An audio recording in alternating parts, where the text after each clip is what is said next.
Welcome to Faraday Jnr. In this episode, we are going to look at stationary points, right? So we are going to see how differentiation can be used to define a stationary point on a curve and then decide the type of point it is, whether it is a turning point or a point of inflection, right? Okay, so basically when you find the derivative of a function, it provides you an information or it gives you an idea about the gradient or slope of the graph of that particular function. So we can use the derivative of a function to locate points on a graph. That's where the gradient is 0. And those points are what we are interested. Those are the stationary points, right? All right. So in real life, there are many applications of such points. Scientists, engineers, and economists, for example, use this point to uh, analyze or see ways they can maximize or to see how they can maximize power, profit, or minimize what losses or costs, right? So let's look at the types of stationary points. No, not this. All right, so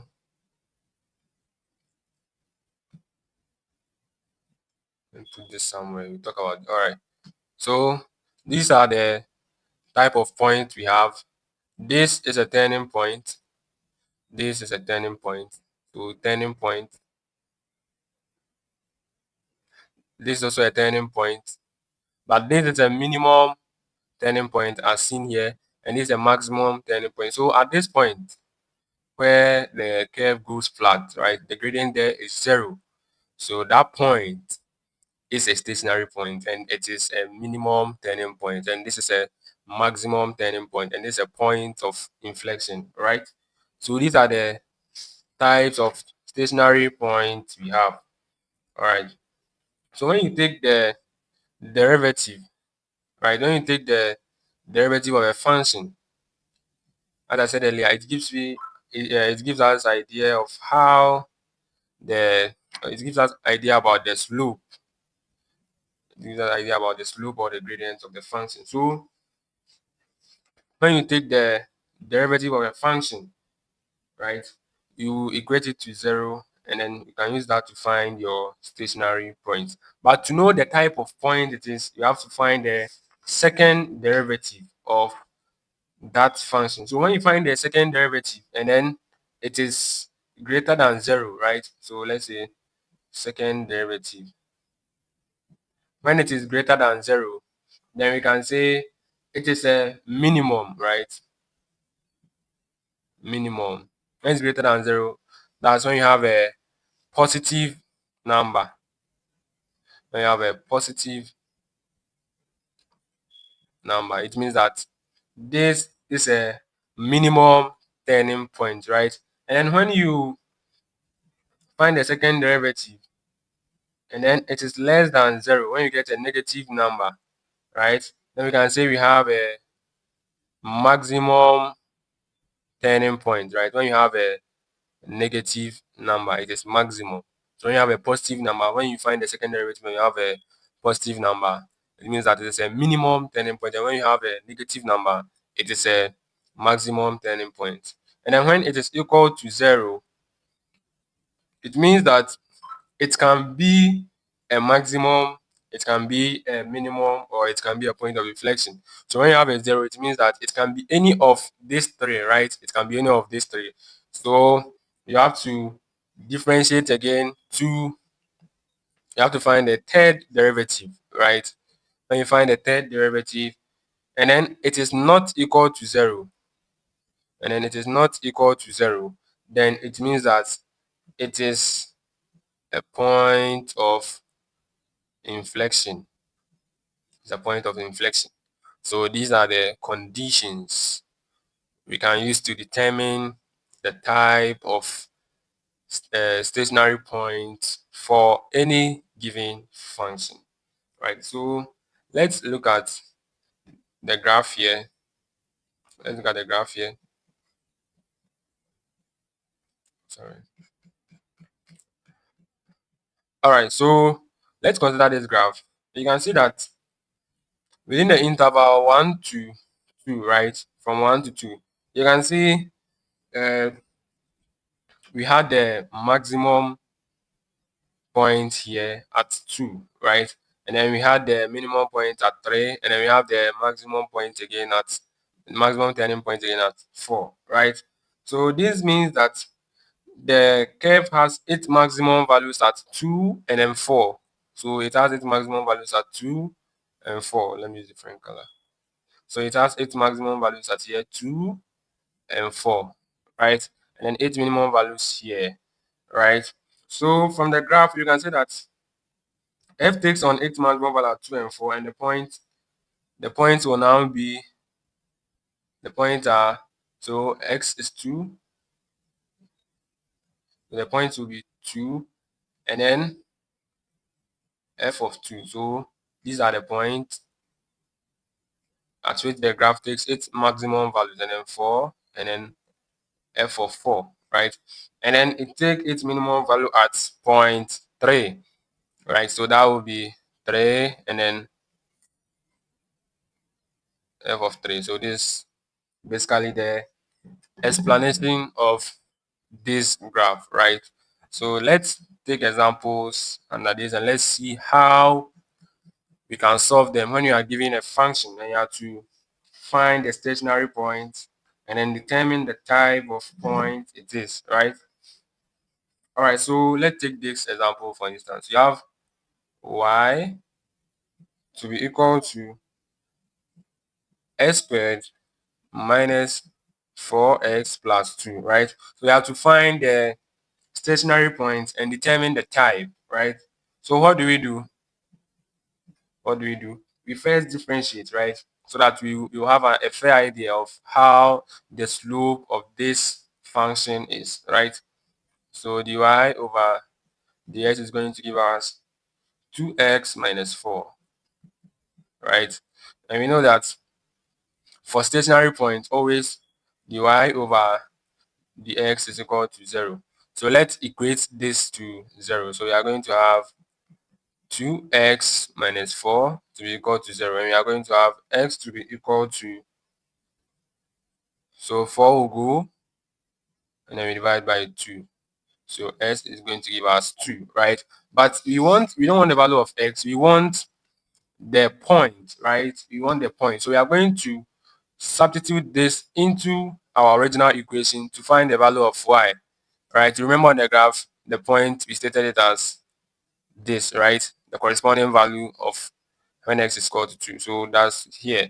So we are going to have y is equal to 2 squared minus 4 into bracket 2 plus 2, right? So this is going to give us 2 squared is 4, minus 4 times 2 is minus 8, and it's going to give us plus 2, right? So 4 minus 8, that's minus 4. So plus 2 is going to give us minus 2, right? So you can see, therefore, the stationary point of this curve, right, or the function is 2 minus 2, right? So we are now going to determine the type of point it is.